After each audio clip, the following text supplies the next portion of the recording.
Well, ladies and gentlemen, yesterday my colleague and friend Riaz told me that there will be a video shown on the current devastation of floods in our country. As you are aware that, when we talk of corporate governance, there is yet another concept what we call corporate social responsibility. And I think the pain, agony and death and devastation that has been caused in the recent days and weeks has been unprecedented. May Allah bless those souls who have lost their lives, and the kind of role which our young boys and girls from CASA under the leadership of Khalilullah and his team from the Southern Regional Committee, I think it is commendable.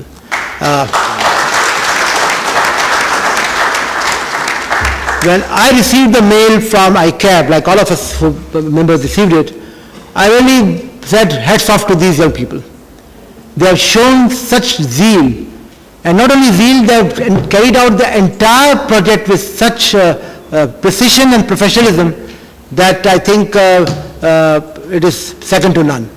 And if they've got this kind of an ability to cope with this kind of a situation in far-flung areas and interior, and when they themselves must have been subject to a lot of problems, both in terms of logistics and otherwise, I think what they have done, Allah alone will reward them with His blessings. It is something which is really, truly to be appreciated by all of us. And I only hope and pray that they will be provided the mentorship and leadership by our friends in the regional committee for continuing to do, because it is only tip of the iceberg. This is something which is unbelievable. All of us have been seeing on TV, have been reading papers, and otherwise this is something which I think any amount of effort that they can make will not be able to match the kind of assistance they really need.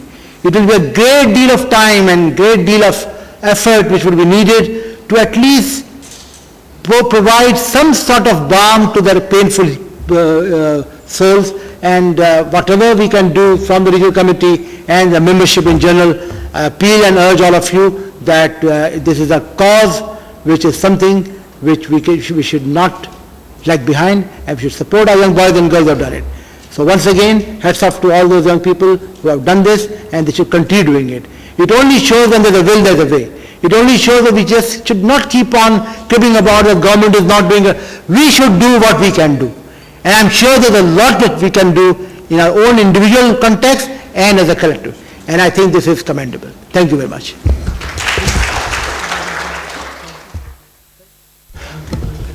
Do it right now. Ladies and gentlemen, we have a counter in the lawn area. The people who want to contribute right now or want to commit or leave their cards to be, the checks to be collected later on, please do generously contribute, because we are about to start our second phase of this activity. Thank you.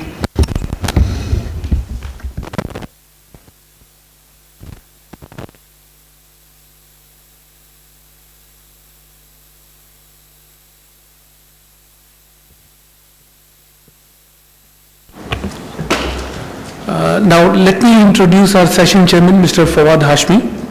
Mr. Fawad Hashmi is a fellow member of the Institute of Chartered Accountants England and Wales and the ICAP as well. He has over 40 years of experience in the accounting profession and diversified business and commercial ventures operating in Pakistan, including banks, information technology and fund management. He was a partner in A.F. Ferguson and Company, member from PricewaterhouseCoopers, and then after he served Middle East Bank and NITL. There are a few more companies he served, like Gestetner, Rico Company, Jaffa Group of Companies, Daud Group, etc.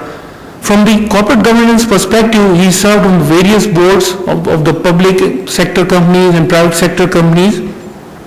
And presently he is a director of the board of International Industries Limited, where additionally he is also the chairman of the audit committee of IIL.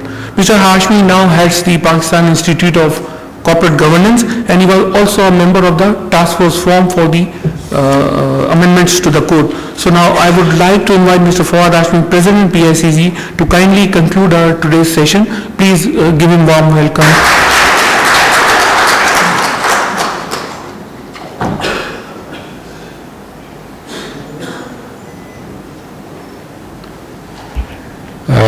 What can I say about Ibrahim Bhai? I don't think that there is a chair large enough for a person large enough to fill that chair where he is the keynote speaker. Thank you very much, Ibrahim Bhai.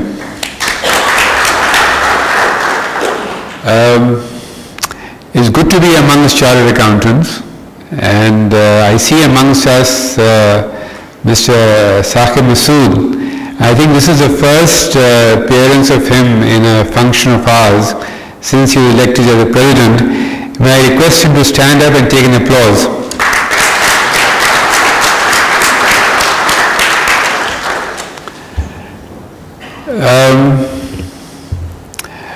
Can I ask how many of you have qualified since 2002? Just raise your hands.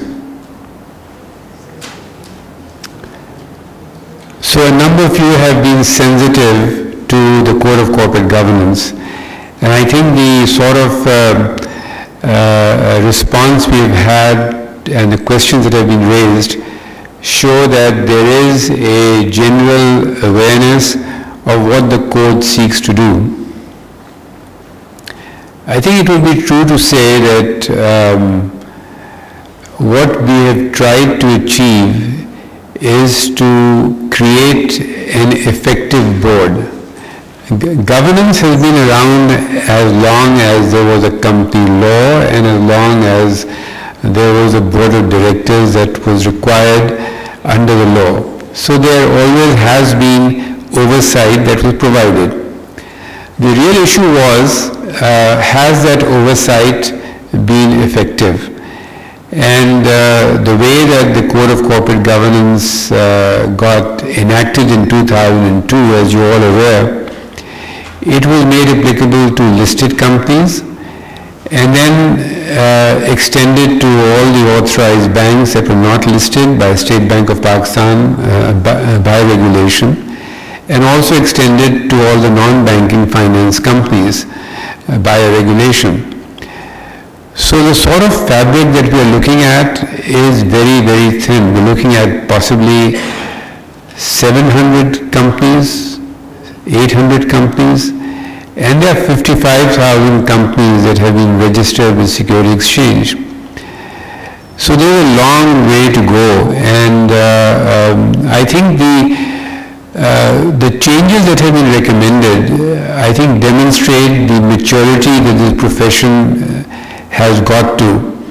And I think we should actually thank the Institute in its sagacity that many, I think 30 years back, it took a decision to implement international accounting standards. I think that was the major step for this profession, because what it has at least managed to do is that it has managed to ensure that there is uniformity of reporting, that everyone does disclose according to a uniform standard. Things would have been much worse had we not followed it. I think we would not have had a Code of Corporate Governance in the way that we have it if we were not following international accounting standards. I think the sort of ethics that our institute has had since it was formed, if those ethics were not maintained, we would not have a Code of Corporate Governance. So I think the Code of